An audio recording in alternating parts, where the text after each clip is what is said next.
Mark సువార్త 4వ అధ్యాయం 10, 11, 12 వచనాలు చూడండి ఒకసారి.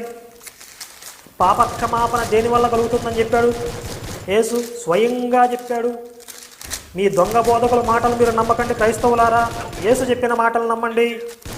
మార్కు సువార్త 4వ అధ్యాయం 10, 11, 12 వచనాలు చూస్తే, ఆయన ఒంటరిగా ఉన్నప్పుడు 12 మంది శిష్యులతో కూడా ఆయన చుట్టూ ఉండిన వారు ఆ ఉపమానమును గూర్చి ఆయనను అడిగిరి.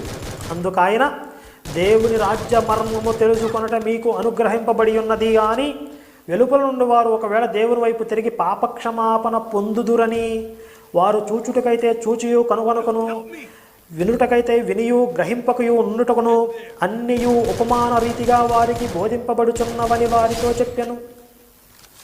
చూసారా, ఇక్కడ పాపక్షమాపణ దేని వల్ల కలుగుతుందంట? యేసు చెప్పే వాక్యం వల్ల కలుగుతుందని చెప్తున్నాడు. అయితే మళ్ళీ వెలుపల